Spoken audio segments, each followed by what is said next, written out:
वाहिगुरु जी का खालसा वाहिगुरु जी की फतेह. Hello friends, welcome to season 3 of Sikh History Sakhi podcast. I am Harpreet Kaur, your host. In today's episode, we are continuing with the Paudis 30 and 31 of Japji Sahib. Dear friends, if you remember, we had discussed that the bodies 28 to 31 end on the same verse. That is, Ades tise Ades, Ad Anil Anad Anahat, Jug Jug Eko Ves. Now, in the previous bodies 28 and 29, we reflected on how Guru Nanak Dev Ji encourages us to turn inwards, explaining that symbols like earrings or begging bowls are merely external signs, where he beautifully uses examples from yogis, scriptures, and even nature to show us that everything in this world is temporary. Further, we explored the meaning of Sanjog and Vijog, that is, union and separation. Now, Guru Nanak Ji takes us further by using the example of the world, of the universe itself. Though many deities are spoken of, the most prominent, Brahma, Vishnu, and Shiva, are introduced to deepen our understanding. Let us now move towards Pauri 30, where Guru Nanak Ji begins this as Eka Mai Jukt Vyai, Tin Chele Parvan, Ik Sansari, Ik Pandari, Ik Laye Diban. Meaning, as per Hindu mythology, it is believed that universe functions through the Trimurti, where Brahma creates, Vishnu sustains and preserves, and Shiva dissolves or transforms creation, thus maintaining cosmic balance. However, Guru Nanak Ji gently shifts our understanding. He reminds us that these are not three competing gods, but three expressions of one cosmic intelligence. They are functions of the same source, not separate realities. My dear friends, while Hindu philosophy speaks of three cosmic functions, Japji Sahib consistently brings us back to Ikonkar, the one indivisible truth. Guruji says the three are not separate beings, but movements within the one, that is birth, life, and death. Yet the source remains untouched, just as the ocean remains whole, even as waves rise and fall. To simplify, we speak of divisions like time as past, present, and future, the body as mind, body, and soul, nature through the three gunas. Yet their origin is one, and they all belong to the same unity. As such, Brahma creates, Vishnu sustains, Shiva dissolves, but the truth behind them all is one. And even then, that one Almighty cannot be fully measured by the human mind. Here, Guru Nanak Ji also speaks of countless forms and forces that are beyond calculation, reminding us that Brahma, Vishnu, and Shiva are names the human mind uses to understand the Almighty. Even then, these are far away from reality because they cannot be grasped by intellect or language, because truth is not conquered by thought but lived through awareness. Thus, Guruji reminds us to be aware, to be present in where we are. Moving further with the body, Guruji says, Jiv tis pave tive chalave, jiv hove farman. O vikhe onna nadar na ave, bota e vidan. Meaning, here Guru Nanak Ji reminds us that even the greatest forces of creation, preservation, and dissolution move only according to the divine will, that is, Almighty's hukam.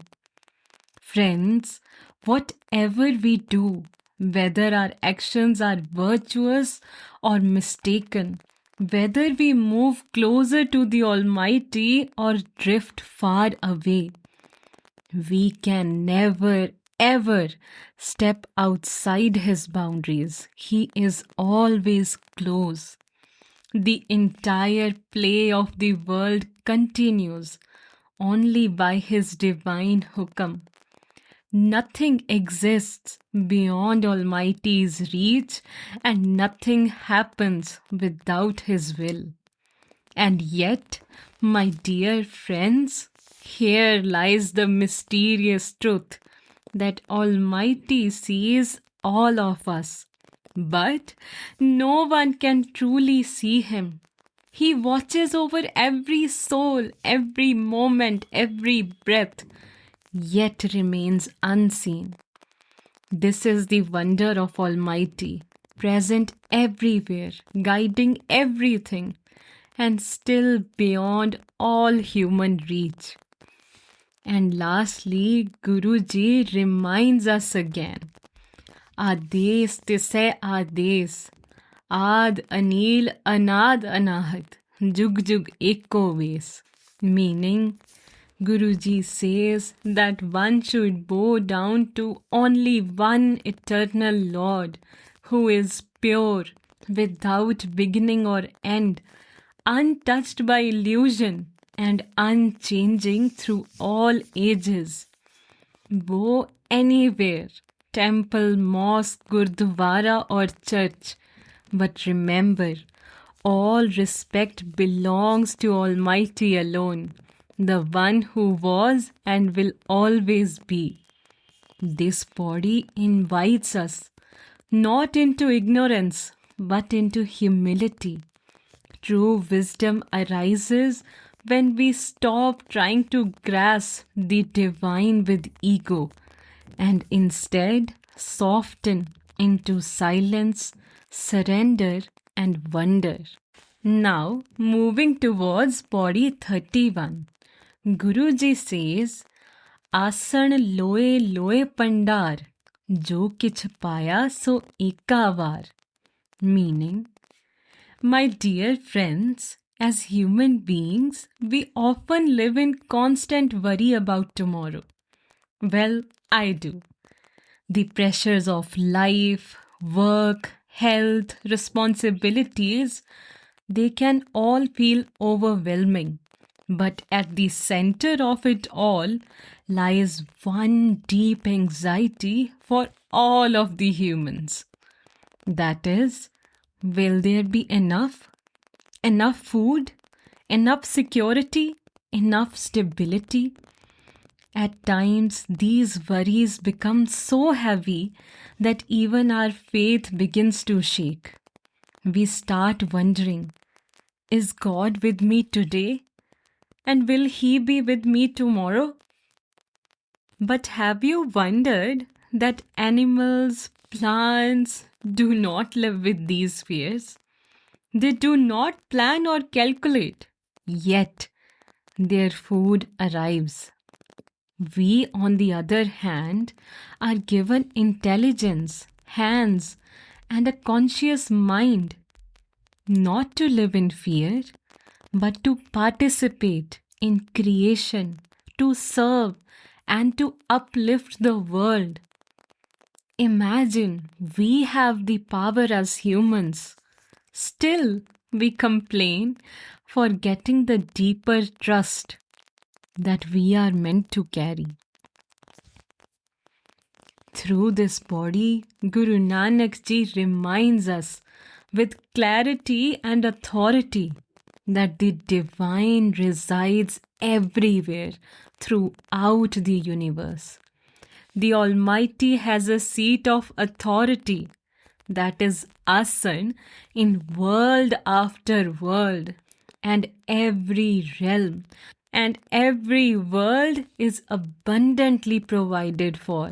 There is no single heaven or distant sacred place where the divine does not reside. The One is present everywhere, and all creation moves under His universal care. Friends, we are guests in Almighty's world. Our role is to live in alignment with His hukam, not in constant anxiety. Think about this. Long before we learned to worry, our food was already arranged, beginning with the mother's milk at birth. Countless beings have come and gone, yet the divine storehouse has never run empty. Guru Nanak Ji reminds us that every storehouse, Pandar, belongs to the Almighty alone.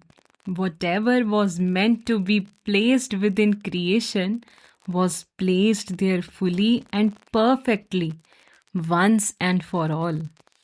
Guruji continues this body further as Kar kar vekhai sirjanhar, Nanak sache ki sachi kar. Meaning, Guruji says the Creator creates and then lovingly watches over His creation, over all of us. His work is real because He is the truth.